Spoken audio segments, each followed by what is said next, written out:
स्वागत है आप सभी का हमारे चैनल पर। पिछली क्लास में हमने दिल्ली सल्तनत वाला जो चैप्टर है वो स्टार्ट किया था और उसमें हमने गुलाम वंश आपका पूरा कर लिया था। काफ़ी अच्छे से उसे डिस्कस किया और काफ़ी सारे क्वेश्चंस भी हमने किए थे। फिर देखिए, गुलाम वंश के बाद दिल्ली सल्तनत में आता है आपका खिलजी वंश। तो आज की इस क्लास में हम चर्चा करेंगे खिलजी वंश पर। और इससे पहले के जो चैप्टर हमने किए हैं दो, उनकी पीडीएफ आपको हमारी वेबसाइट पर मिल जाएगी, जिसका लिंक इस वीडियो के डिस्क्रिप्शन में दिया गया है। तो वहाँ से आप उस पीडीएफ को ज़रूर डाउनलोड कर लें और हमारा टेलीग्राम चैनल भी अवश्य ज्वाइन कर लें। तो शुरुआत करते हैं हम अपने नए टॉपिक की, जो कि है आपका खिलजी वंश। शुरुआत करेंगे पहले प्रश्न के साथ। कौन सा सुल्तान नया धर्म चलाना चाहता था किंतु उलेमा लोगों ने उसका विरोध किया? ऑप्शन दिए गए हैं आपको। ए बलबन, ऑप्शन बी है अलाउद्दीन, ऑप्शन सी है मोहम्मद तुगलक, या ऑप्शन नंबर डी इल्तुतमिश। सही उत्तर है इसका option number B Alauddin Khilji. Alauddin Khilji जो था वह अपना एक नया धर्म चलाना चाहता था, लेकिन जो उलेमा थे, यानी कि उस समय के जो बड़े बड़े ज्ञाता थे, धर्म के ज्ञाता थे, वफादार थे, उन लोगों ने इसे चलाने की अनुमति नहीं दी, या कह सकते हैं कि इसके विपरीत सलाह दी। और फिर अलाउद्दीन खिलजी नया धर्म नहीं चलाता है। अब देखिए, यदि हम बात करें अलाउद्दीन खिलजी के बारे में, तो देखिए सबसे पहले यदि खिलजी वंश की बात करें तो खिलजी वंश की स्थापना किसने की? तो वह की थी जलालुद्दीन खिलजी ने। किसने? जलालुद्दीन खिलजी ने। जो कौन हुआ करता था? जो कि क्यूमर्स जो था, कैकुबाद के बाद आखिरी जो बादशाह था गुलाम वंश का, कौन? क्यूमर्स, उसका अंगरक्षक हुआ करता था, उसका संरक्षक था। और जलालुद्दीन उसकी हत्या करता है और फिर वहीं से खिलजी वंश की स्थापना कर देता है। और यह जलालुद्दीन खिलजी जो है वो बलबन का जो सिंहासन था उस पर कभी भी नहीं बैठता है। इसके बारे में बहुत ज़्यादा जलालुद्दीन खिलजी के बारे में देखिए जानने को नहीं है, लेकिन फिर भी कुछ चीज़ों पर हम चर्चा करेंगे कि रणथंभौर पर आक्रमण करता है जलालुद्दीन खिलजी, लेकिन असफल हो जाता है। उसके बाद यदि हम बात करें तो ये दिल्ली के चोर और ठगों को अपने यहाँ दावत पर बुलाता है और फिर उन्हें दिल्ली से बाहर भेज देता है। इसके अलावा दीवाने वकूफ़ एक व्यय विभाग की स्थापना ये करता है। ये चीज़ आपको याद रखनी है।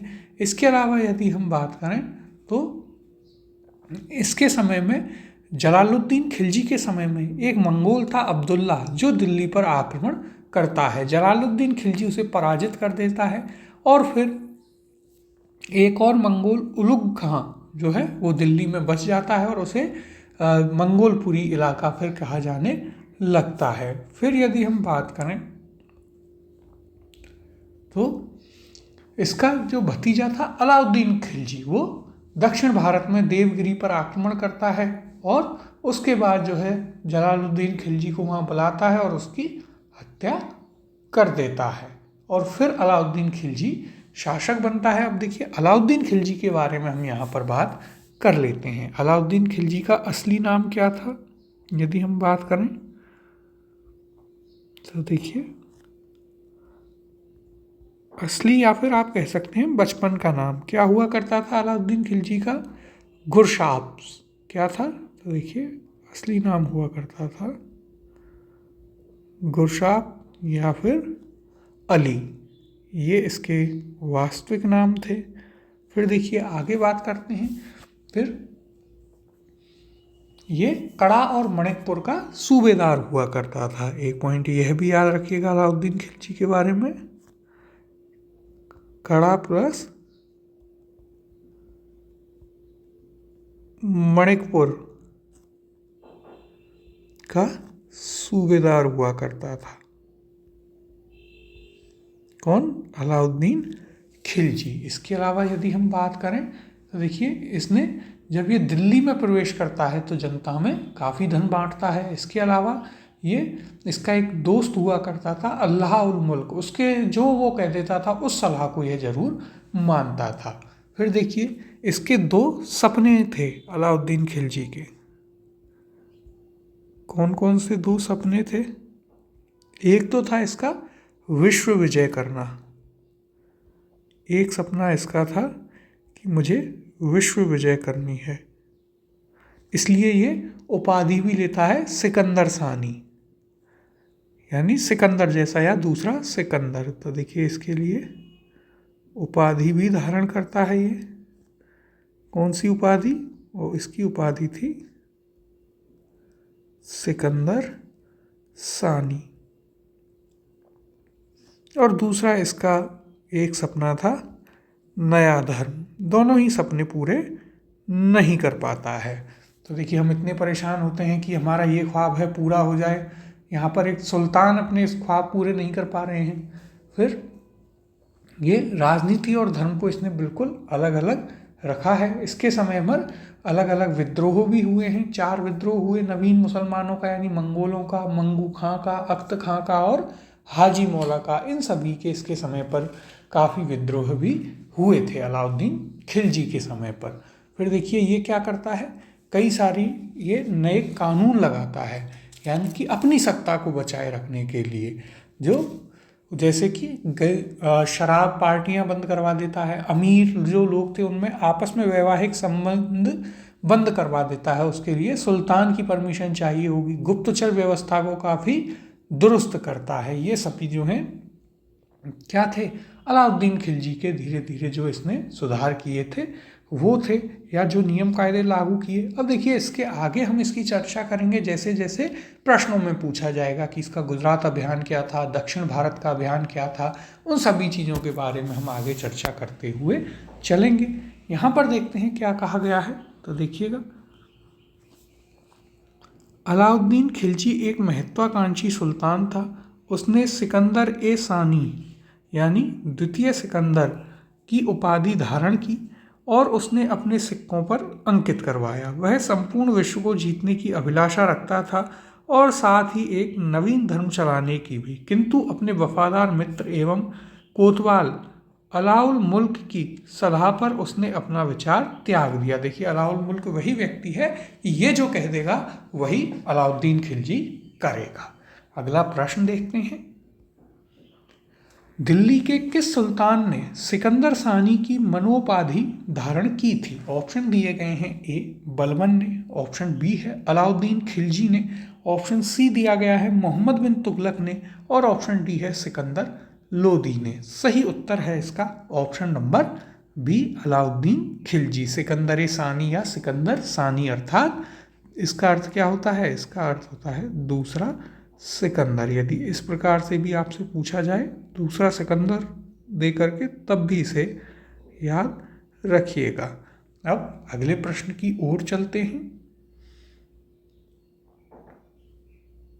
अलाउद्दीन खिलजी के प्रसिद्ध सेनापतियों में किसकी मंगोलों के विरुद्ध लड़ते हुए मृत्यु हुई? ऑप्शन है आपके पास। ए जफर खां, ऑप्शन बी दिया गया है नुसरत खां, ऑप्शन सी है आपके पास अल्प खां, और ऑप्शन नंबर डी है उलूग खां। देखिए इंपॉर्टेंट क्वेश्चन है, कई बार इस टाइप के जो क्वेश्चन हैं वो आपको परेशान कर देते हैं।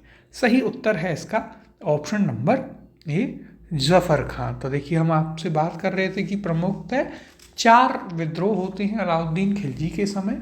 तो उनमें सबसे पहला कौन सा होता है? नवीन मुसलमानों का विद्रोह, यानी कि मंगोलों का विद्रोह। फिर मूंग खां का, अख्त खां का और हाजी मौला का विद्रोह। तो उसी विद्रोह में मारा जाता है कौन? जफर खां। अब देखिए यहाँ पर यदि हम बात करें, अलाउद्दीन का प्रसिद्ध सेनापति जफर खां मंगोलों के विरुद्ध लड़ता हुआ मारा गया, जो अपने समय का श्रेष्ठ और साहसी सेनापति था। जफर खां के शौर्य और भारतीय सेना की दृढ़ता से मंगोल अत्यधिक प्रभावित थे।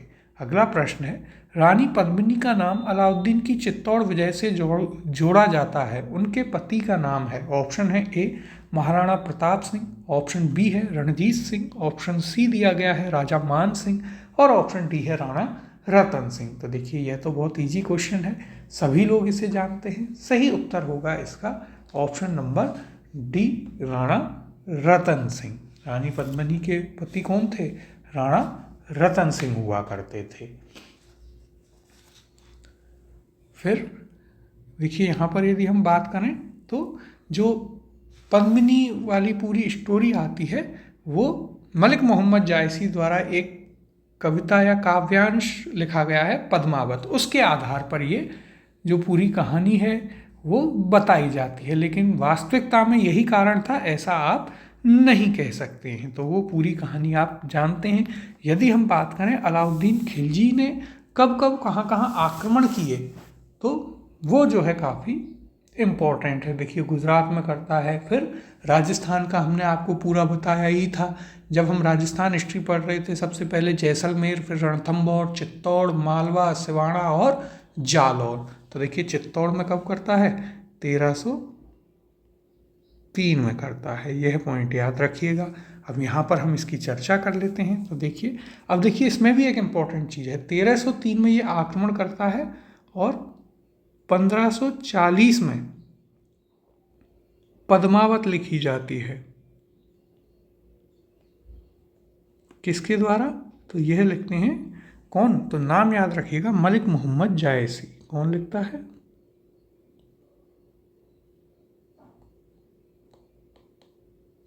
मलिक मोहम्मद जायसी। तो देखिए वैसे ही लगभग 200-250 साल का अंतर है। इतने अंतराल के बाद कोई एक पुस्तक लिख रहा है, तो यानी कि वह व्यक्ति अलाउद्दीन खिलजी के साथ तो नहीं था, तो उनके द्वारा जो लिखा गया है उसको हम इतना आप सटीक नहीं मान सकते हैं। तो ये चीज़ आप जरूर याद रखिएगा। वो कहानी है बहुत ज़्यादा प्रचलित हो गई कविता के माध्यम से, इसलिए सभी लोग उसकी बात करते हैं, वरना वास्तविक जो कारण थे वे अलग थे। अब यहाँ पर हम चर्चा करते हैं। देखिए क्या कहा गया है, पद्मिनी की कहानी का आधार 1540 ईस्वी में मलिक मोहम्मद जायसी द्वारा लिखित काव्य पुस्तक पद्मावत है। इसके अनुसार पद्मिनी चित्तौड़ के राजा रतन सिंह की अत्यंत सुंदर और विदुषी पत्नी थी। अमीर खुसरो, जो कि देखिए उस समय सुल्तान के साथ जाते हैं, वो इस चीज़ का कोई ऐसा बहुत ज़्यादा जिक्र नहीं करते हैं कि अलाउद्दीन खिलजी जो था वो रानी पद्मावती के लिए आक्रमण करता है। तो अमीर खुसरो की बात जो है उसे ज़्यादा वेटेज दिया जाना चाहिए बजाय मलिक मोहम्मद जायसी के, क्योंकि मलिक मोहम्मद जायसी तो वैसे ही 200 साल बाद उसे लिख रहे हैं। आगे देखिए, ने सुलेमान और रानी शैबा के प्रेम प्रसंग का उल्लेख अपने ग्रंथ में किया था। उसने अपने संकेतों में अलाउद्दीन की समता सुलेमान से तथा पद्मिनी की तुलना शैबा से की थी। संभवतः इसी को आधार मानकर मलिक मोहम्मद जायसी ने पद्मावत की रचना की और राणा रतन सिंह की रानी पद्मिनी की कहानी बनी। तो देखिए इसलिए आप पूर्ण रूप से इसको सही नहीं मान सकते हैं। जबकि जो अमीर खुसरो थे, जो कि उस समय अलाउद्दीन खिलजी के साथ थे, उन्होंने इस पूरे युद्ध का वर्णन किया है शब्दशः। वो इस प्रकार की चीज़ें कहीं भी नहीं लिखते हैं। अब अगला प्रश्न देखते हैं।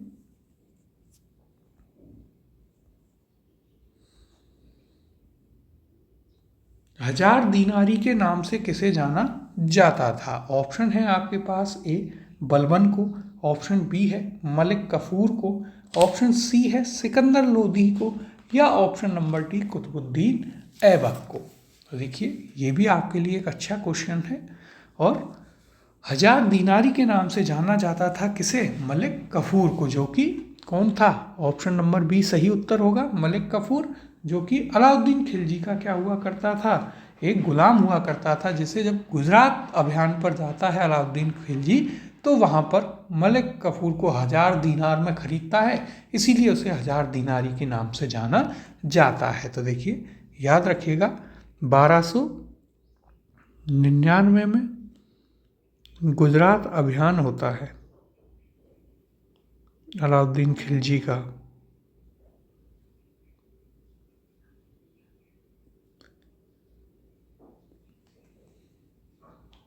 वहाँ पर क्या होता है, वहाँ पर देखिए इसकी गुजरात अभियान की भी कहानी है कि यहाँ पर जो राजा थे वो यहाँ से कहाँ चल जाते हैं? देवगिरी चल जाते हैं। और यहाँ पर शासक कौन हुआ करता था? तो देखिए गुजरात की यदि हम बात करें, गुजरात के उस समय शासक कौन थे? तो देखिए गुजरात अभियान के बारे में कुछ चीज़ें याद रखिएगा। उस समय यहाँ पर शासक हुआ करते थे कर्ण बघेल, ये शासक थे। और कर्ण बघेल और इनकी पुत्री हुआ करती थी देवल रानी, ये दोनों देवगिरी चले जाते हैं। तो देखिए जब अलाउद्दीन खिलजी आक्रमण करता है तो पॉइंट याद रखिएगा, कर्ण बघेल और इनकी पुत्री थी कौन, देवल रानी। कौन थी इनकी पुत्री, देवल रानी, जो इनकी पुत्री हुआ करती थी। ये दोनों कहाँ चले जाते हैं, ये देवगिरी चले जाते हैं।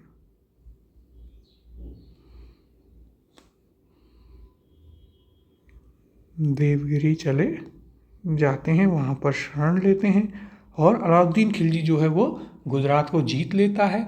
और कर्ण बघेल की पत्नी होती है कमला देवी, उससे अलाउद्दीन खिलजी विवाह कर लेता है। तो देखिए यहाँ पर इस चीज़ को याद रखिए, खिलजी जो है या फिर अलाउद्दीन खिलजी AKJ, जहाँ भी लिखें याद रखिएगा अलाउद्दीन खिलजी की बात हो रही है। अलाउद्दीन खिलजी क्या करता है, कमला देवी से विवाह,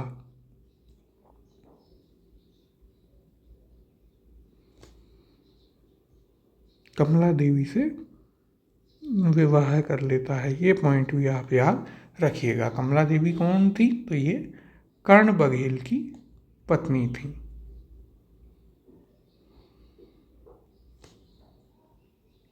तो देखिए गुजरात अभियान के बारे में भी हमने आपको यहाँ पर बताया है।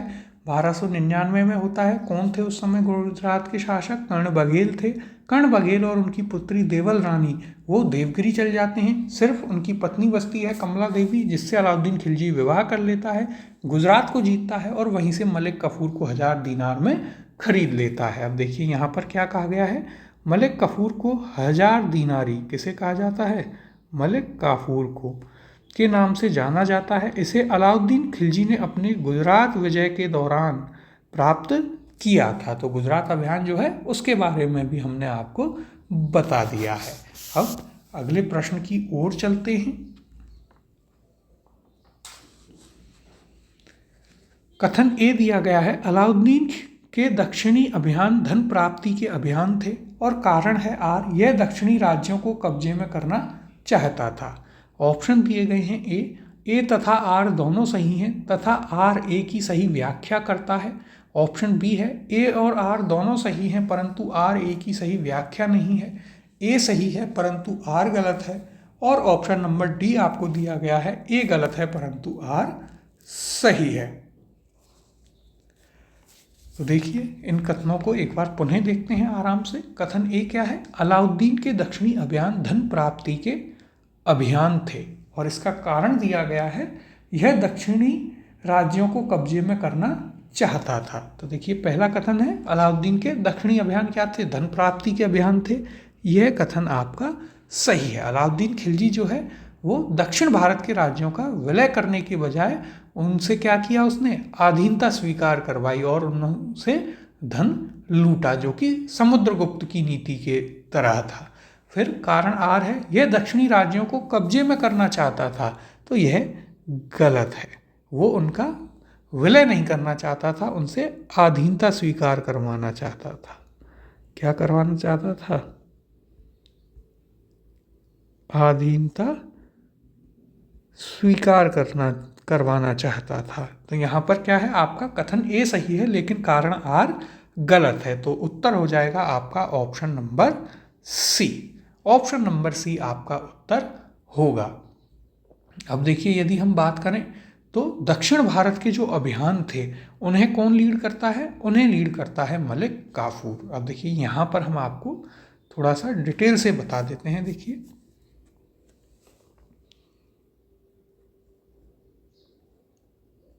दक्षिण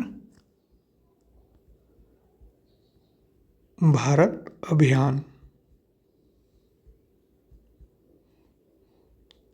अलाउद्दीन खिलजी के दक्षिण भारत के अभियानों के बारे में हम यहाँ पर चर्चा करेंगे। तो देखिए उस समय ये आपका दक्षिण भारत हो गया।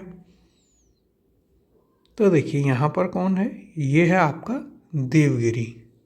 फिर यहाँ आता था द्वार समुद्र, इधर है आपका मदुरई और फिर यहाँ पर आपका अंत में कौन, वारगल। इन क्षेत्रों को आप याद रखिएगा। तो देखिए यह कौन सा है, ये है आपका देवगिरी। कौन सा है, ये है। अब देखिए मैप से आपको इसलिए बता रहे हैं जिससे दिमाग में वो चीज़ आपके छप जाए और आपको कोई दिक्कत ना आए। यहाँ पर कौन था शासक, यहाँ पर शासक हुआ करता था रामचंद्र देव, जो कि यादव वंश का था। तो ये चीज़ भी यहाँ पर याद रखिए, एकदम अलग है। और कई बार कंफ्यूज होते हैं, पूछ लेता है दक्षिण भारत में यादव वंश कहाँ था, तो वो देवगिरी में था। फिर देखिए यहाँ पर ये जो दूसरा क्षेत्र है ये कौन सा है, ये है आपका द्वार समुद्र। इसे क्या कहते थे, ये है आपका द्वार समुद्र।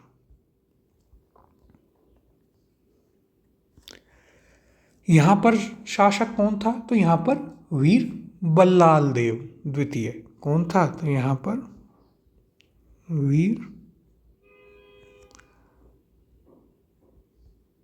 बल्लाल देव द्वितीय शासक हुआ करता था।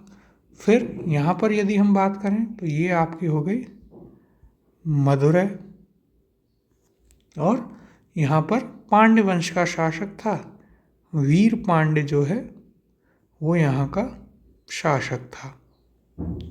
और सबसे ऊपर यहाँ पर था कौन सा क्षेत्र, वारंगल या वारगल क्षेत्र।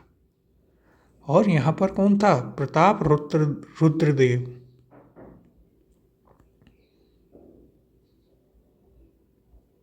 ये किस वंश का था, तो ये था आपके काकतीय वंश का।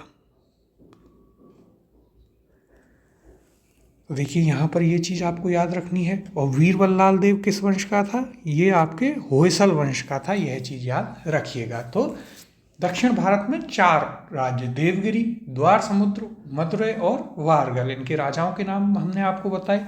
दक्षिण भारत का जो अभियान था, इनका नेतृत्व किसने किया, तो इसका नेतृत्व अलाउद्दीन खिलजी ने ना करके किसने किया, मलिक काफूर जो है वो दक्षिण भारत के सारे अभियानों का नेतृत्व करता है। अब देखिए एक एक करके हम इनकी बात कर लेते हैं। तो सबसे पहले यदि हम बात करें तो ये जो प्रताप रुद्रदेव था, इसने देखिए यहाँ पर मलिक काफूर को, यहाँ से क्या मिलता है, इंपॉर्टेंट चीज़ है, इसने मलिक काफूर को क्या दिया, इसने मलिक काफूर को दिया कोहिनूर। इसने मलिक काफूर को कोहिनूर हीरा दिया, इंपॉर्टेंट चीज़ है। फिर देखिए मदुरै का जो अभियान था, मदुरै अभियान ये सबसे सफल अभियान था। यहाँ पर काफ़ी अच्छी खासी लूट हुई।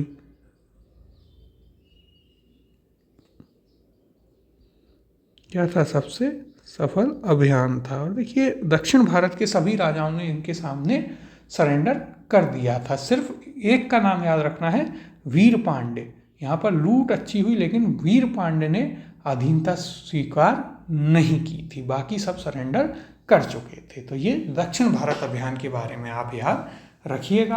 अब यहाँ पर क्या कहा गया है उसकी हम चर्चा कर लेते हैं। तो देखिए डॉक्टर के.एस. लाल ने लिखा है कि धन के लालच और गौरव की लालसा ने अलाउद्दीन को भी दक्षिण के सभी राज्यों पर एक के बाद एक आक्रमण करने की प्रेरणा दी।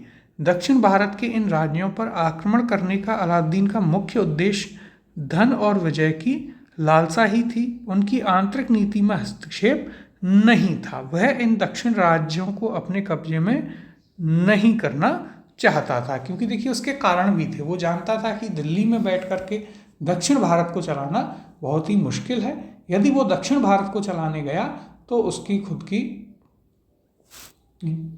काफ़ी यहाँ पर प्रॉब्लम होगी, दिल्ली सल्तनत को संभालना मुश्किल होगा। इसलिए उसने ये नीति अपनाई कि अपनी दिल्ली सल्तनत पर अपना कब्जा बना रहे और जो दक्षिण भारत के प्रदेश हैं उनको लूटा जाए, उनसे अधीनता स्वीकार करवा ली जाए, जिससे इनडायरेक्ट कंट्रोल एक तरीके से कह सकते हैं कि वहाँ पर अपना रहेगा। अब अगला प्रश्न देखते हैं, अलाउद्दीन खिलजी के आक्रमण के समय देवगिरी का शासक कौन था? ऑप्शन है आपके पास, ए रामचंद्र देव, ऑप्शन बी है प्रताप रुद्र देव, ऑप्शन सी दिया गया है मलिक काफूर और ऑप्शन डी है राणा रतन सिंह। तो देखिए हमने अभी आपको दक्षिण भारत के अभियान बताए, जिसमें सबसे पहले हमने देवगिरी ही बताया था। तो देवगिरी के शासक कौन थे?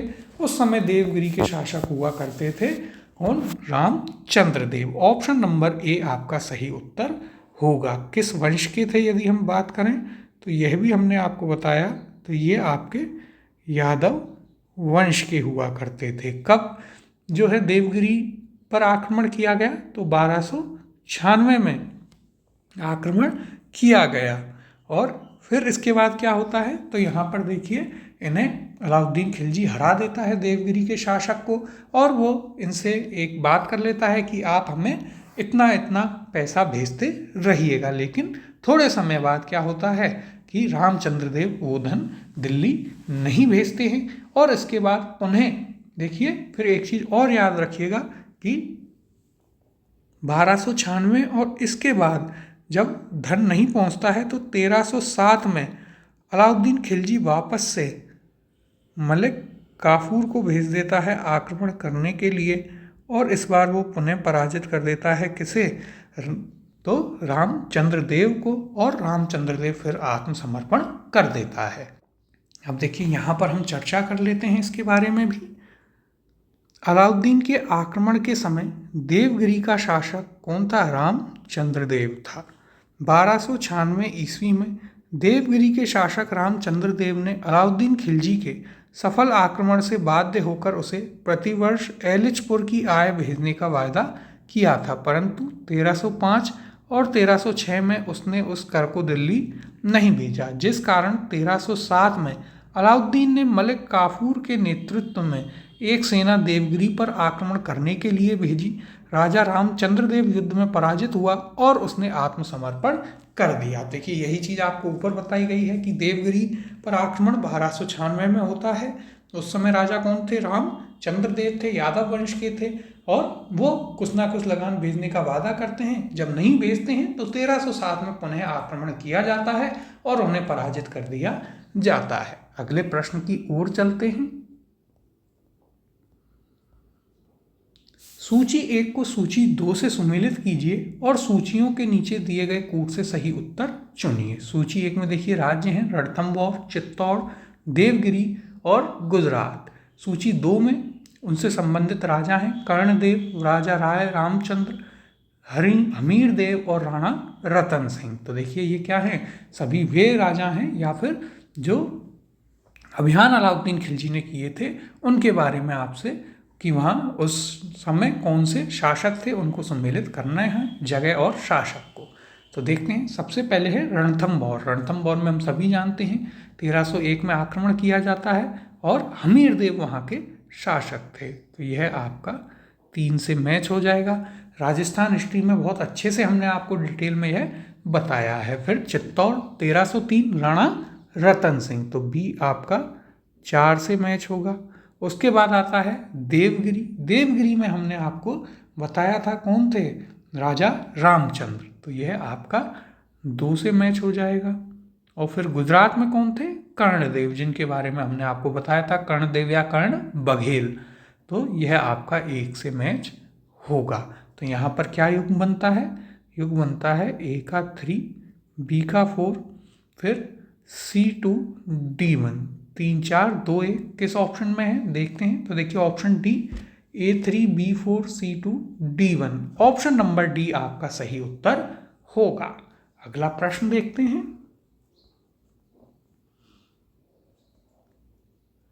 अलाउद्दीन खिलजी की निम्नलिखित विजयों को कालक्रमानुसार व्यवस्थित कीजिए। पहला दिया है रणथंभौर, दूसरा गुजरात, तीसरा वारंगल और चौथा चित्तौड़। नीचे दिए गए कूट से सही उत्तर का चयन कीजिए। कूट दिया है A 3 4 1 2, ऑप्शन बी है जो 4 2 3 1, ऑप्शन सी दिया है 1 3 2 4 और ऑप्शन डी है 2 1 4 3। देखिए इंपॉर्टेंट क्वेश्चन है ये।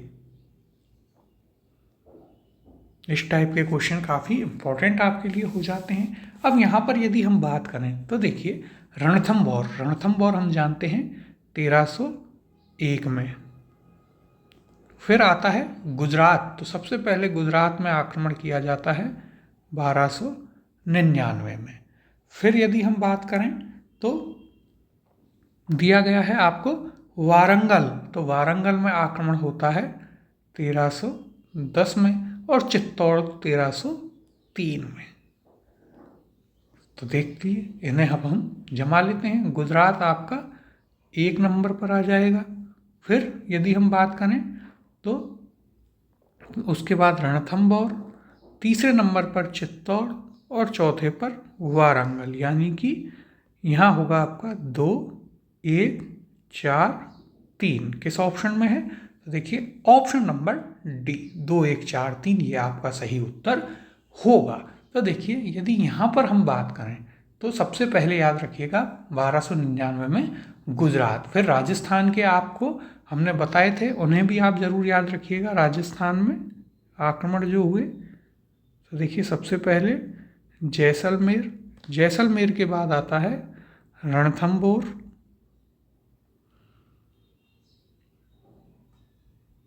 ये क्योंकि आपसे पूछा जा सकता है इसलिए देखिए इन्हें एक बार और अच्छे से देख लीजिएगा। रणथंभौर, फिर राजस्थान में चित्तौड़ पर आक्रमण करता है अलाउद्दीन खिलजी, चित्तौड़ के बाद वह मालवा पर आक्रमण कर देता है, मालवा के बाद होता है कहाँ? सिवाना पर, और सिवाना के बाद अंत में जालौर पर आक्रमण होता है। कब कब होता है उसकी भी बात यदि करें तो जैसलमेर 1299 में ही करता है, गुजरात के बाद रणथंभौर 1301 में, चित्तौड़ 1303, मालवा पर करता है 1305 में, सिवाना 1308 और फिर अंत में जालौर 1311। राजस्थान में जो आक्रमण का क्रम है उसे भी आप याद रखिएगा। अब अगले प्रश्न की ओर चलते हैं। दिए गए मानचित्र पर ध्यान दीजिए। मानचित्र में निर्देशित मार्ग का अनुसरण अपने सैन्य अभियानों में किसने किया था? ऑप्शन है ए चंद्रगुप्त द्वितीय ने, ऑप्शन बी है हर्षवर्धन ने, ऑप्शन सी दिया गया है राजेंद्र चोल ने और option number D Malik Kafur ने। देखिए यूपीएससी प्रीलिम्स में भी आपसे पूछा है, बहुत ही शानदार क्वेश्चन है, कभी भी एज इट इज आपसे पूछा जा सकता है। सही उत्तर है इसका option number D Malik Kafur ने, जब वो दक्षिण भारत का अभियान करता है। तो देखिए यहीं से चला है दिल्ली से और पूरे दक्षिण भारत की ओर जाता है। और दक्षिण भारत पर सल्तनत काल में कौन आक्रमण करता है सबसे पहले? तो वो था आपका अलाउद्दीन खिलजी, और वो किसे भेजता है दक्षिण सैन्य अभियान को लीड करने के लिए? मलिक काफूर को। अगला प्रश्न देखते हैं।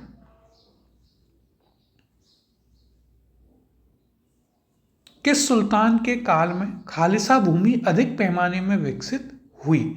ऑप्शन है आपके पास ए गयासुद्दीन बलबन के समय में, ऑप्शन बी है अलाउद्दीन खिलजी के समय में, ऑप्शन सी है मोहम्मद बिन तुगलक के समय में और ऑप्शन नंबर डी है फिरोज शाह तुगलक के समय में। तो देखिए एक और इम्पोर्टेंट क्वेश्चन है ये आपके लिए। सही उत्तर है इसका option number B Alauddin Khilji के समय। अलाउद्दीन खिलजी के समय क्या होता है कि राजस्व सुधार किया जाता है, ये भूमि की पैमाइश करवाता है जिसे मसाहत कहते हैं, और भू राजस्व दर को बढ़ा करके 50% कर देता है। अलाउद्दीन खिलजी के बारे में देखिए ये प्रसिद्ध है कि उसने टैक्स जो थे वो बहुत ज़्यादा जनता पर बढ़ा दिए थे। उसने सभी से टैक्स वसूलना चालू किया, मस्जिद हो कोई भी हो सब जगह से वो टैक्स लिया करता था। तो देखिए यहाँ पर आप याद रखिएगा कि अलाउद्दीन खिलजी जो है वो भू राजस्व दर 50% बढ़ा दी। किसने? तो देखिए अलाउद्दीन खिलजी ने भू राजस्व दर जो है 50% बढ़ा दी थी। इसके कारण अधिकांश भूमि जो है वो खालसा भूमि यानी कि खाली भूमि में परिवर्तित हो जाती है। ये चीज़ आप याद रखेंगे। और इसके लिए उसने एक नया विभाग भी बनाया था। नया विभाग क्या था? तो देखिए विभाग का नाम आप याद रखिएगा। विभाग का नाम है, इम्पोर्टेंट है, देखिए यहाँ विभागों के नाम बहुत इम्पोर्टेंट हैं। दीवाने मुस्तखराज, फिर देखिए जब हम आपकी सब्जेक्टिव क्लास करेंगे वहाँ पर हम आपको इन्हें और अच्छे से एक्सप्लेन करेंगे सारी चीज़ों को। तो देखिए दीवाने मुस्तकराज क्या हुआ करता था, ये आपका अलाउद्दीन खिलजी के समय का राजस्व विभाग हुआ करता था। अधिकारी घर घर जा कर के राजस्व वसूला करते थे। फिर 2 नए टैक्स लगाता है, नए टैक्स लगाए इसने 2, कौन कौन से, तो देखिए पहला था उनमें से एक कौन सा, चरी कर। ये आपका लगाया किस पे, चारागाह पर। और दूसरा लगाया इसने घरी कर, चरी कर और घरी कर। यदि पूछ लिया जाए किसके द्वारा लगाए गए थे, अलाउद्दीन खिलजी के द्वारा। घरी घर किस पर, घर पर यानी आवास पर। ये टैक्स इसके द्वारा लगाए गए थे। इम्पोर्टेंट है, इसे आप जरूर याद रखिएगा भूमि सुधार के बारे में। अब यहाँ पर हम चर्चा कर लेते हैं क्या कहा गया है। तो देखिए अलाउद्दीन की राजस्व और लगान व्यवस्था का मुख्य उद्देश्य एक शक्तिशाली और निरंकुश राज्य की स्थापना करना था। उसने उन सभी व्यक्तियों से भूमि छीन ली जिन्हें वे मिल्क यानी कि राज्य द्वारा प्रदत्त जो यानी कि राज्य ने उन्हें भूमि दी थी, तथा वक्फ जो धार्मिक चीज़ों के लिए दी गई थी वो सभी उसने छीन ली और वो खालसा या भूमि के रूप में परिवर्तित हो गई, यानी खाली जमीन के रूप में वह परिवर्तित हुई थी। देखिए इसके पीछे एक स्टोरी भी है कि एक बार अलाउद्दीन खिलजी का एक अधिकारी जाता है गांव में दिल्ली के पास, और वहाँ पर आप जानते हैं दिल्ली के आसपास के किसान बहुत ही मजबूत हुआ करते थे। तो उसने कहा कि किसान के पास वो जाता है, पूछता है कि क्या खिलाते हो घोड़े को और कबूतर इन सबको। तो वो कहता है कि साहब हम तो अमीर हैं, ठाट बाट से रहते हैं, काजू बादाम खाते हैं हमारे जानवर। वो उस पर टैक्स लगा देता है कि अच्छा काजू बादाम खिलाता है। फिर वो अगली बार आता है तो पूछता है हाँ भाई क्या खिला रहा है, तो किसान समझ जाता है कि वही होगा। तो किसान कहता है कि साहब अब तो कुछ नहीं खा पा रहे, भूखे मर रहे हैं। तो फिर से टैक्स लगा देता है कि जानवर पालता है और उन्हें भूखे मारता है। उसके बाद फिर कहानी कहती है कि वो पुनः तीसरी बार आता है तो पूछता है कि हाँ भाई क्या खिलाता है। तो किसान कह देता है कि हुजूर मैं तो इनको पैसे दे देता हूँ और इनके जो मर्जी हो ये बाजार से लाके खा लेते हैं। तो ये देखिए वास्तविकता में लिखा गया है, अलाउद्दीन खिलजी के समय के इतिहासकारों ने किताब में ये कहानी लिखी है, जो कि एक व्यंग्य है कि कितना ज़्यादा कर वसूला जाता था। अगला प्रश्न देखते हैं, किस सुल्तान के बारे में कहा जाता है कि उसने भूमि कर को उत्पादन के 50% तक कर दिया था। ऑप्शन है आपके पास, ए बलबन, ऑप्शन बी दिया है अलाउद्दीन खिलजी। आगे देखते हैं, ऑप्शन सी है आपके पास मोहम्मद बिन तुगलक, और option number D Firoz Tughlaq. तो देखिए यहाँ पर यदि हम बात करें तो ये प्रश्न देखिए हो जाएगा डिलीटेड। क्यों? क्योंकि इसके 2 उत्तर यहाँ पर बन रहे हैं। एक तो Alauddin Khilji, option number B ये सही है।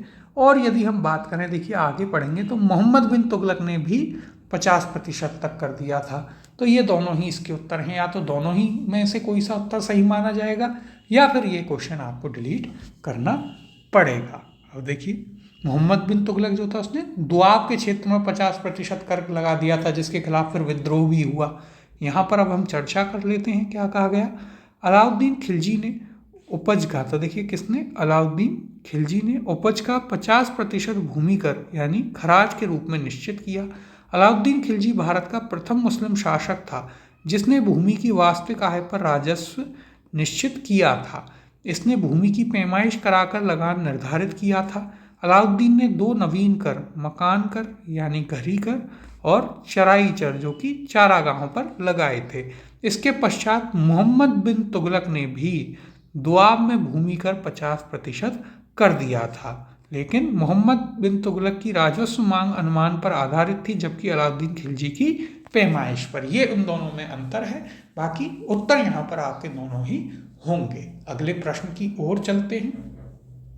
सुल्तान जिसने बढ़ाकर भू राजस्व उपज का 50% कर दिया वह था। ऑप्शन है ए मोहम्मद बिन तुगलक, बी अलाउद्दीन खिलजी, सी फिरोज शाह तुगलक, और ऑप्शन नंबर डी बलबन। तो देखिए यहाँ पर भी फिर वही दोनों उत्तर, मोहम्मद बिन तुगलक और अलाउद्दीन खिलजी। अगला प्रश्न देखते हैं, किस सुल्तान ने जमीन में फसल की नपाई व आधा राजस्व के रूप में दावा किया। ऑप्शन है आपके पास ए इल्तुतमिश, ऑप्शन नंबर बी है बलबन, ऑप्शन सी दिया है अलाउद्दीन खिलजी, ऑप्शन डी है आपके पास मोहम्मद बिन तुगलक। अब देखिए इस बार क्या पूछा है कि किस सुल्तान ने जमीन में फसल की नपाई का आधा राजस्व के रूप में लिया या दावा किया था। सही उत्तर है इसका option number C Alauddin Khilji. और मोहम्मद बिन तुगलक था, लेकिन उसने सिर्फ और सिर्फ कहाँ पर, दुआब क्षेत्र में किया। ये बात कर लेते हैं। देखिए वैसे हम इसको एक्सप्लेन आपको कर ही चुके हैं। तो सुल्तान अलाउद्दीन खिलजी ने, किसने, अलाउद्दीन खिलजी ने भू राजस्व व्यवस्था के पुनर्गठन में विशेष रुचि ली।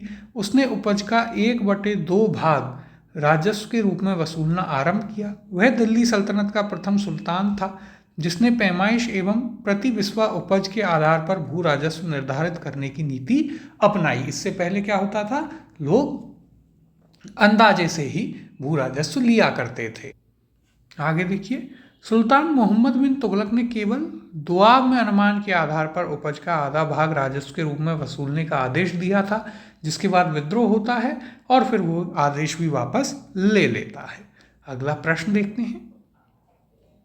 निम्न कथनों पर विचार कीजिए जो अलाउद्दीन खिलजी से संबंधित हैं। पहला कथन है, उसने कृष्ण जमीनों की पैमाइश के बाद जमीन की मालगुजारी वसूल की। दूसरा है, उसने लगान व्यवस्था को अपनी पूरी सल्तनत में लागू किया। तीसरा है, उसने प्रांतों के गवर्नरों के अधिकारों को समाप्त किया। आगे देखते हैं क्या कहा है प्रश्न में। निम्न कोडिंग स्कीम में से सही उत्तर चुनिए। ऑप्शन है ए पहला व दूसरा, ऑप्शन बी है दूसरा व तीसरा, ऑप्शन सी है पहला और तीसरा, और ऑप्शन डी है पहला, दूसरा और तीसरा। तो देखिए इंपॉर्टेंट क्वेश्चन है, अच्छा क्वेश्चन है ये। इन कथनों को एक बार पुनः देख लेते हैं। पहला क्या कहता है, उसने कृष्ण जमीनों की पैमाइश के बाद जमीन की मालगुजारी वसूल की। तो यहाँ पर क्या कहा जा रहा है कि पहले उसने जमीनों को नपवाया, उनकी पैमाइश करवाई और उसके बाद उनसे उस हिसाब से कर वसूला। तो यह आपको बिल्कुल सही कथन है। फिर दूसरा कथन क्या कहता है, दूसरा कथन कहता है कि उसने लगान व्यवस्था को अपनी पूरी सल्तनत में लागू किया। तो देखिए यह कथन आपका गलत है। क्यों? इसलिए गलत है क्योंकि उसने दिल्ली और दिल्ली से लगा हुआ जो क्षेत्र था वहीं पर यह व्यवस्था लागू की थी। तीसरा कथन है, उसने प्रांतों के गवर्नरों के अधिकारों को समाप्त कर दिया था। तो यह आपका बिल्कुल सही कथन है। जितने भी विशेषाधिकार दिए गए थे गवर्नरों को, इसके अलावा जो भी उस समय के अधिकारी हुआ करते थे गांव में, खुद मुकद्दम, चौधरी, ये सभी अधिकारी हुआ करते थे, उनके अधिकार उसने समाप्त किए, विशेषाधिकार उनके समाप्त कर लिए थे। तो ये भी आपका सही है, यानी कि पहला और तीसरा कथन सही है। उत्तर हो जाएगा आपका ऑप्शन नंबर सी, 1 और 3। अब यहाँ पर इसकी चर्चा कर लेते हैं। देखिए क्या कहा गया।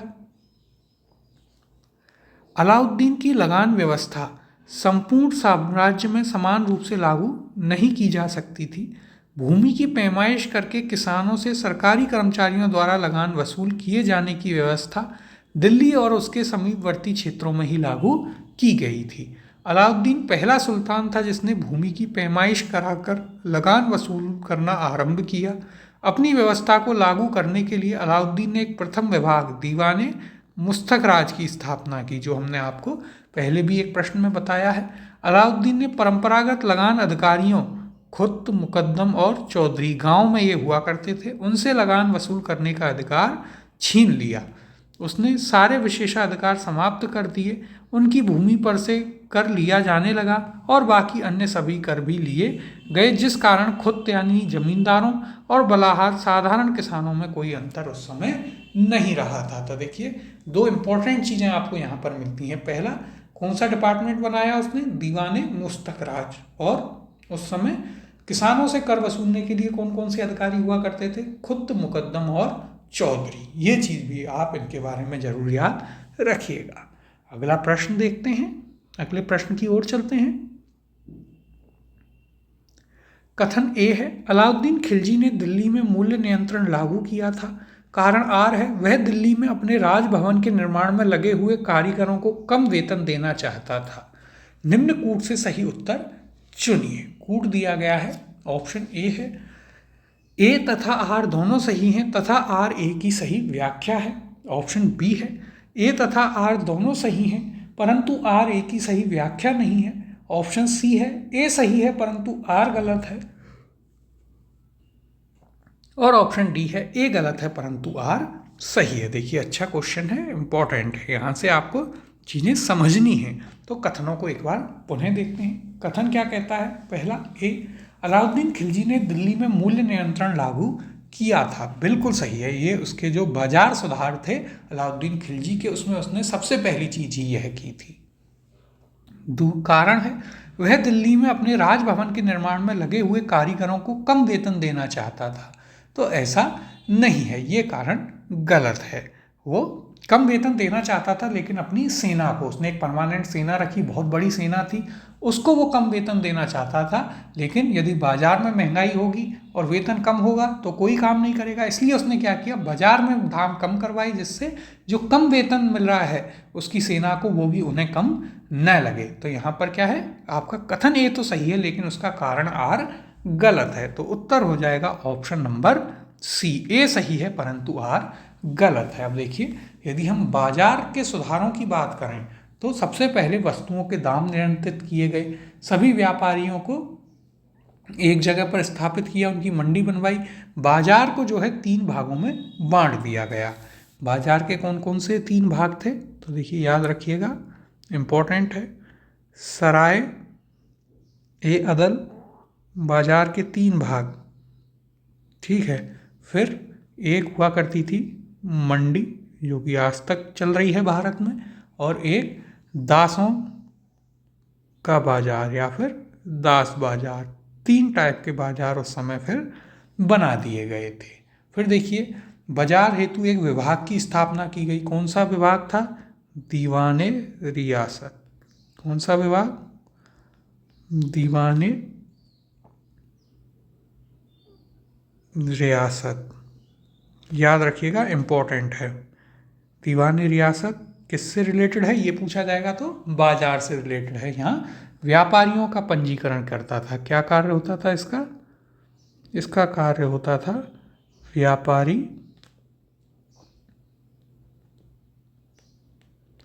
पंजीकरण करना, ये इसका कार्य हुआ करता था। फिर और इसने कुछ अधिकारी बनाए, जैसे शहनाई मंडी एक अधिकारी हुआ करता था। शहनाई मंडी ये क्या कार्य करता था? तो ये हुआ करता था पुलिस अधिकारी, ठीक है, ये पुलिस अधिकारी हुआ करता था।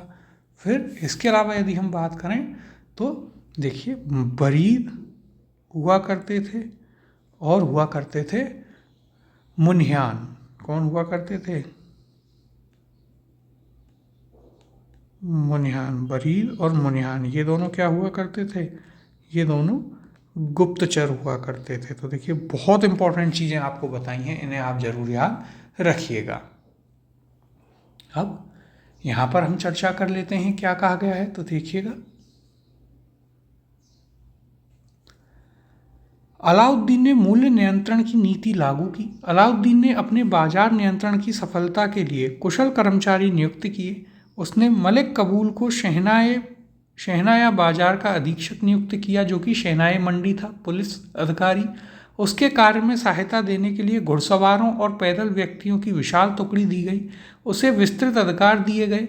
वह सारे व्यापारियों पर नियंत्रण रखता था और बाजार की कीमतों पर उतार चढ़ाव तथा बाजार की सामान्य स्थिति की सूचना सुल्तान को देता था। बर्नी इन बाजार सुधारों का उद्देश्य मंगोलों के विरुद्ध एक विशाल सेना तैयार करना तथा हिंदुओं में विद्रोह के विचार न पनपने देना बताता है, और यही इसका सही कारण था। अब देखिए, इंपॉर्टेंट चीज़ें जो यहाँ पर आपको याद रखनी है वे कौन कौन सी हैं। पहली कि बाजार 3 भागों में बांटा गया, सराय अदल, मंडी और दास बाजार। फिर एक डिपार्टमेंट बनाया गया, कौन सा? दीवाने रियासत, जहाँ पर व्यापारियों का पंजीकरण होता था। कुछ अधिकारी थे जैसे शहनाई मंडी, बरीद और मुन्ने सिंह, इनके बारे में आप जरूर याद रखिएगा। अगले प्रश्न की ओर चलते हैं।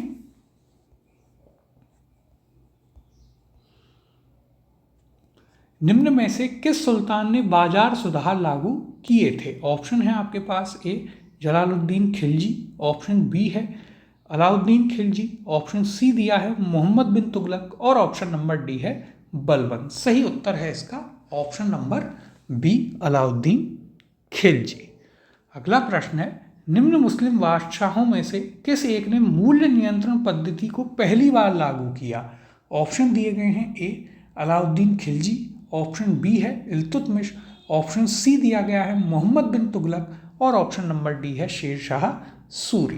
तो देखिएगा सही उत्तर है इसका option number A Alauddin Khilji. हम बाजार सुधार इसके आपको पूरे बता चुके हैं, वस्तुओं के दाम नियंत्रित करना, बाजार को 3 भागों में बांटना, सराय अदल, मंडी और दासों का बाजार। फिर एक नया विभाग बनाता है दीवाने रियासत, अधिकारी नियुक्त करता है शहनाए मंडी, बरीद और मुनियान। यहाँ पर देखते हैं क्या कहा गया है, तो देखिए यहाँ भी चर्चा कर लेते हैं।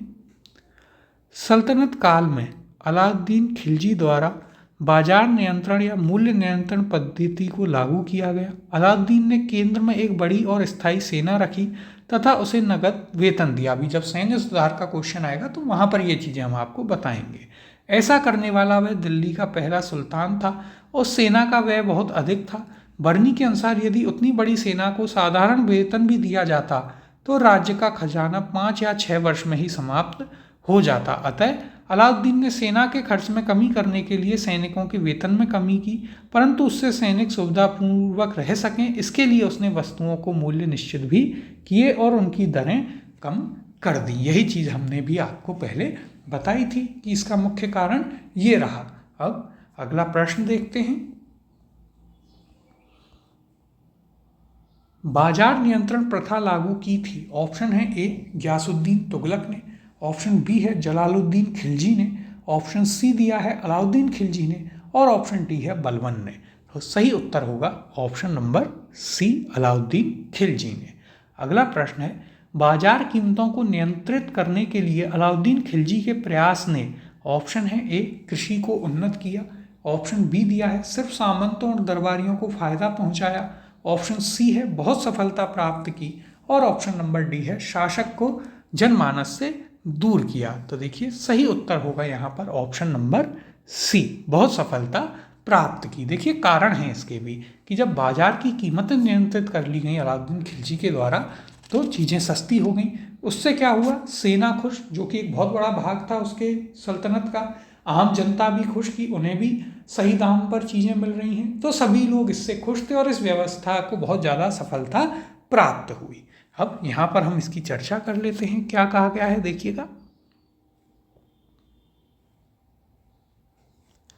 अलाउद्दीन खिलजी का आर्थिक सुधार मुख्यतः एक बड़ी सेना का भरण पोषण, काला बाजारी को रोकना और विद्रोहों पर अंकुश लगाने के लिए था। इन सब के लिए सुल्तान ने बाजार में मूल्य नियंत्रण के लिए कई नियम और प्रमुख अधिकारियों की नियुक्ति की।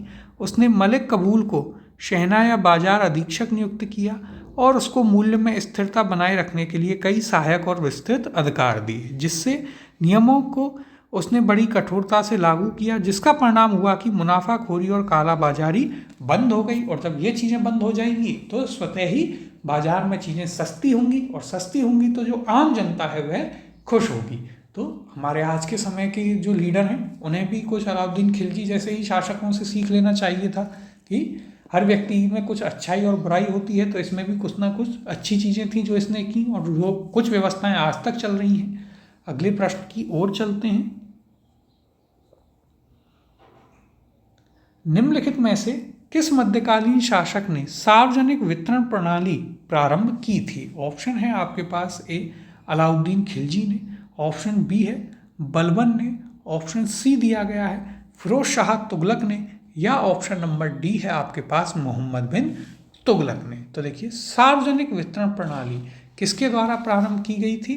तो यह प्रारंभ की गई थी अलाउद्दीन खिलजी के द्वारा। ऑप्शन नंबर ए इसका सही उत्तर होगा। इंपॉर्टेंट है, इस फैक्ट को आप याद रखिएगा। अगला प्रश्न है सल्तनत काल में सार्वजनिक वितरण प्रणाली किसने प्रारंभ की? ऑप्शन दिए गए हैं ए अलाउद्दीन खिलजी, ऑप्शन बी है सिकंदर लोधी, ऑप्शन सी मोहम्मद बिन तुगलक और ऑप्शन डी फिरोज शाह तुगलक। तो सही उत्तर है option number A, Alauddin Khilji. अगला प्रश्न है, घड़ी अथवा गृहकर लगाने वाला दिल्ली का प्रथम सुल्तान कौन था? ऑप्शन दिए गए हैं, ए बलबन, ऑप्शन बी है अलाउद्दीन खिलजी, ऑप्शन सी दिया गया है मोहम्मद बिन तुगलक और ऑप्शन डी है फिरोज शाह तुगलक। तो देखिए, घड़ी और चरी दो कर लगाए थे किसने? अलाउद्दीन खिलजी ने। ऑप्शन नंबर बी आपका सही उत्तर होगा। देखिए यहाँ पर यदि हम बात करें तो क्या कहा गया? अलाउद्दीन खिलजी द्वारा, किसके द्वारा? अलाउद्दीन खिलजी के द्वारा लगाए गए दो नवीन कर थे। एक तो घड़ी कर जो घरों व झोंपड़ियों पर लगाया जाता था, तथा चराई कर जो कि दुधारू पशुओं पर लगाया जाता था। उनके लिए जो चारागाह भूमि दी जाती थी उस पर यह कर लगाया जाता था। अगला प्रश्न देखते हैं, 1306 के बाद अलाउद्दीन खिलजी के समय में दिल्ली के सुल्तान तथा मंगोलों के बीच सीमा क्या थी?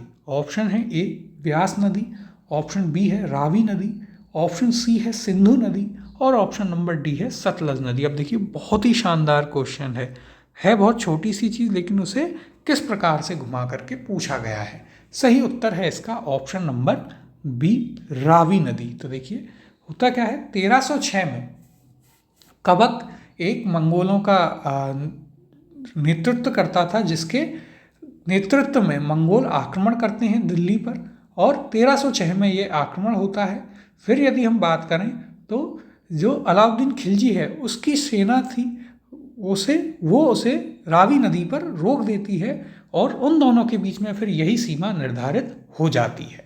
अब यहाँ पर हम इसके बारे में चर्चा करेंगे। क्या कहा गया है देखिएगा, 1306 के बाद अलाउद्दीन खिलजी के समय में दिल्ली सल्तनत एवं मंगोलों के बीच सीमा रावी नदी थी। 1306 में कबक के नेतृत्व में मंगोल आक्रमण हुआ, जिससे रावी नदी के तट पर अलाउद्दीन के एक विश्वास पात्र गुलाम अधिकारी मलिक इज़्ज़ुद्दीन काफर सुल्तानी द्वारा रोक दिया गया था और रावी नदी मंगोल और खिलजी साम्राज्य की सीमा बन गई थी। तो इसे आप जरूर याद रखिएगा। अगले प्रश्न की ओर चलते हैं। भारतीय इतिहास के संदर्भ में निम्नलिखित कथनों पर विचार कीजिए। पहला कथन है, भारत पर पहला मंगोल आक्रमण जलालुद्दीन खिलजी के राज्यकाल में हुआ था। दूसरा है, अलाउद्दीन खिलजी के राज्यकाल में एक मंगोल आक्रमण दिल्ली तक आ पहुंचा और उस शहर पर घेरा डाल दिया। ऑप्शन यहाँ पर तीसरा कथन है, मोहम्मद बिन तुगलक मंगोलों से अपने राज्य के कुछ उत्तरी पश्चिमी भाग अस्थायी रूप से हार गया था। उपरोक्त कथनों में से कौन सा कथन सही है या सही है? ऑप्शन ए है पहला और दूसरा, ऑप्शन बी दिया गया है केवल दूसरा, ऑप्शन सी है पहला और तीसरा और ऑप्शन नंबर डी है केवल तीसरा। और यह आपसे यूपीएससी प्रीलिम्स में पूछा गया है। बहुत ही शानदार क्वेश्चन है। देखिए, कथनों को एक एक करके पुनः आराम से देखते हैं। पहला कथन क्या है, भारत पर पहला मंगोल आक्रमण जलालुद्दीन खिलजी के राज्यकाल में हुआ था। तो यह तो आपका गलत है। भारत पर पहला मंगोल आक्रमण किसके काल में हुआ था? यह हुआ था इल्तुतमिश के काल में। किसके काल में? इल्तुतमिश के काल में। यह चीज़ हमने आपको पढ़ाई है।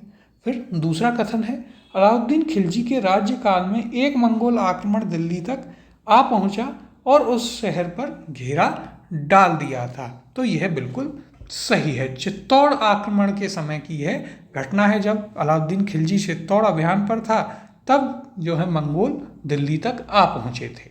तीसरा कथन है, मोहम्मद बिन तुगलक मंगोलों से अपने राज्य के कुछ उत्तरी पश्चिमी भाग अस्थायी रूप से हार गया था।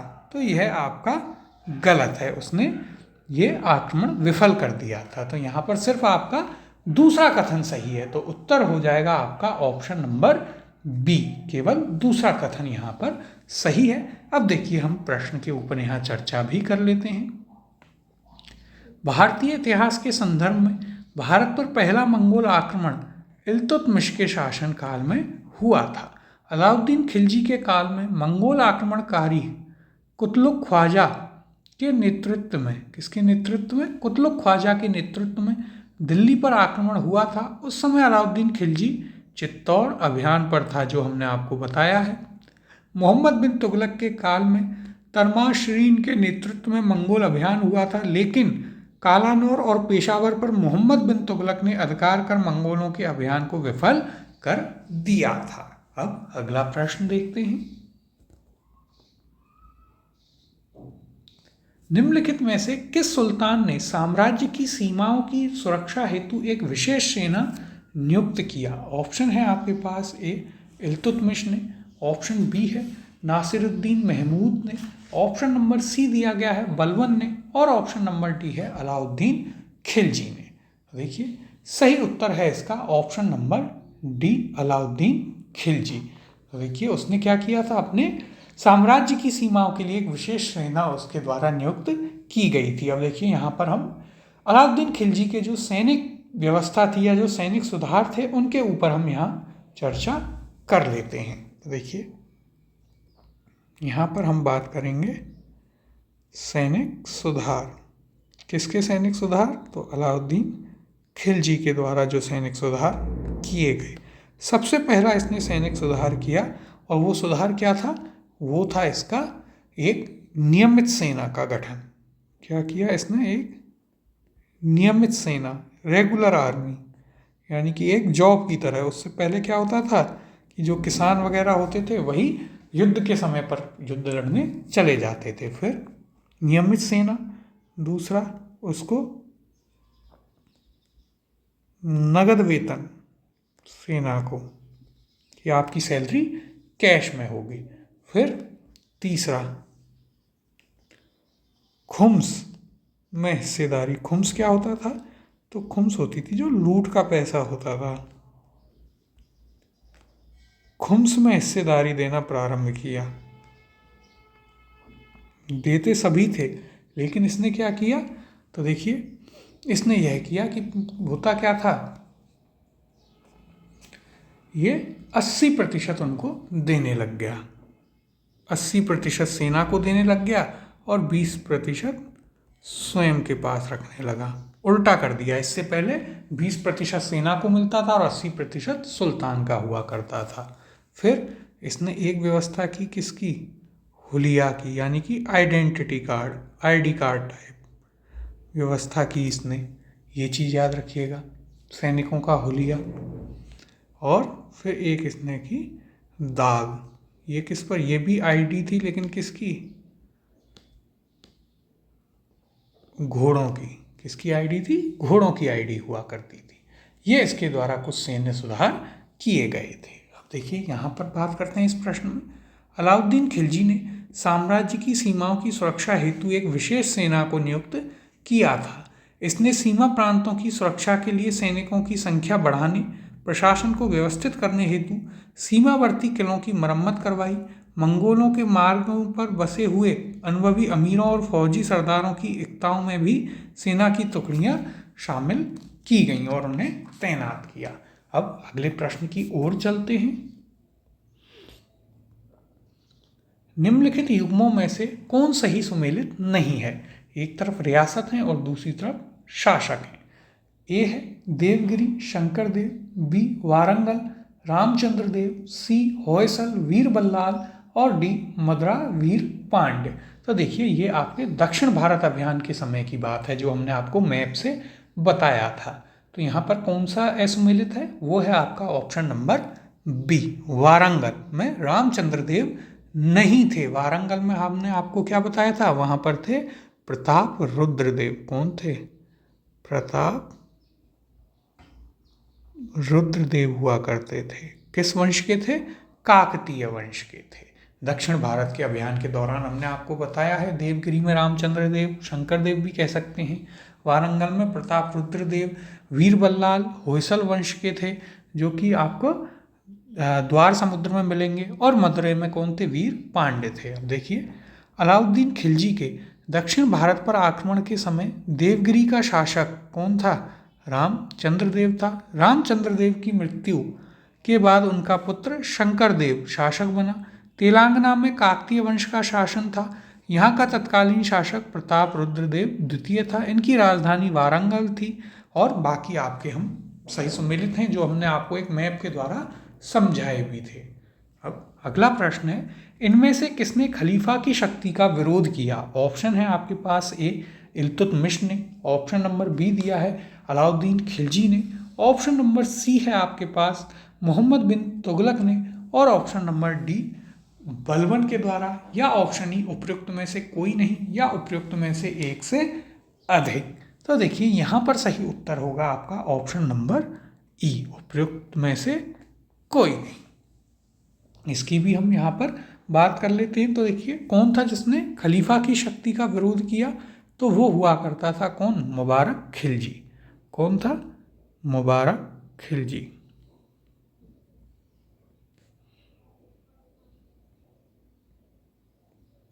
ऐसा व्यक्ति था मुबारक खिलजी कि वो एक नंबर का शराबी, खुद को ही खलीफा घोषित कर लिया कि कोई कुछ नहीं है, मैं ही हूँ, और इतने नशे में रहता था कि महिलाओं के कपड़े पहना करता था। इसके दोस्त थे खुसरो और खुशवर शाह, उन दोनों ने ही इसकी हत्या कर दी थी। अब देखिए यहाँ पर हम बात कर लेते हैं क्या कहा गया है। तो देखिए विकल्पगत किसी भी सुल्तान ने खलीफा की शक्ति का विरोध नहीं किया। इल्तुतमिश ने खलीफा से मान्यता प्राप्त जरूर की थी, परंतु बंगाल के सुल्तान गयासुद्दीन ने भी खलीफा से मान्यता प्राप्त की थी, जिस पर आक्रमण कर इल्तुतमिश ने एक तरीके से खलीफा की सत्ता का विरोध भी किया था। अलाउद्दीन खिलजी, बलबन, मोहम्मद बिन तुगलक सभी व्यवहारिक रूप में स्वतंत्र शासक ही थे, लेकिन किसी ने खलीफा की शक्ति या सत्ता का विरोध नहीं किया। केवल मुबारक खिलजी था जिसने स्वयं खलीफा की उपाधि ले ली थी। तो इस तरह वही व्यक्ति था जिसने खलीफा का विरोध किया। इसके बारे में हमने आपको ऊपर बताया भी है। अब अगला प्रश्न देखते हैं। दिल्ली सल्तनत के किस शासक ने अपने आप को खलीफा घोषित कर दिया था? ऑप्शन है ए बलबन ने, ऑप्शन नंबर बी है अलाउद्दीन खिलजी ने, ऑप्शन सी है मुबारक खिलजी ने, या option number D Mohammad bin Tughlaq ने। तो सही उत्तर है यहाँ पर ऑप्शन नंबर सी, मुबारक खिलजी ने। इसके बारे में हमने आपको बताया, एक नंबर का शराबी, खुद को खलीफा घोषित कर लिया, महिलाओं के कपड़े पहनकर घूमता था। बस इसने एक काम अच्छा किया कि निजामुद्दीन औलिया के अभिवादन को स्वीकार किया था। देखिए यहाँ पर अलाउद्दीन खिलजी की मृत्यु के पश्चात मलिक काफूर ने मुबारक खिलजी को कैद कर कारावास में डाल दिया था, क्योंकि जानता था कि ये लायक तो है नहीं। बाद में कैद से मुक्त होकर वह सुल्तान बन गया। उसने स्वयं को खलीफा घोषित कर दिया तथा अल इमाम उल इमाम तथा खलीफुल्लाह की उपाधि खुद ने ही धारण कर। अब अगले प्रश्न की ओर चलते हैं। 1303 में काकतीय शासकों की सेना ने निम्न में से किसकी सेना को वारंगल में परास्त किया था? ऑप्शन है आपके पास ए इल्तुतमिश की सेना को, ऑप्शन बी है बलबन की सेना को, ऑप्शन सी अलाउद्दीन खिलजी की सेना को, और option number D Mohammad bin Tughlaq की सेना को। सही उत्तर है इसका option number C, Alauddin Khilji की सेना को परास्त किया था। देखिएगा यहाँ पर 1303 में काकतीय शासक प्रताप रुद्रदेव द्वितीय द्वारा अलाउद्दीन खिलजी की सेना को हराया गया। ध्यातव्य है कि इस युद्ध में खिलजी की सेना का नेतृत्व मलिक फखरुद्दीन एवं मलिक झाजू ने किया था। फिर बाद में जो है मलिक काफूर जाता है और वहाँ से उसे कोहिनूर हीरा प्राप्त होता है। तो देखिए ये आपके प्रश्न थे किसके ऊपर? ये हमने प्रश्न किए हैं आपके खिलजी वंश के ऊपर। दिल्ली सल्तनत में खिलजी वंश भी हमने पूरा कर लिया है, काफ़ी अच्छे से आपसे डिस्कस किया गया है। इसकी PDF आपको हमारी वेबसाइट पर मिलेगी, जिसका लिंक वीडियो के डिस्क्रिप्शन में है, तो वहाँ से आप उसे डाउनलोड जरूर कर लीजिएगा। मिलते हैं आपसे अगली क्लास में। अगला जो वंश है दिल्ली सल्तनत का तुगलक वंश, उसके क्वेश्चंस हम करेंगे।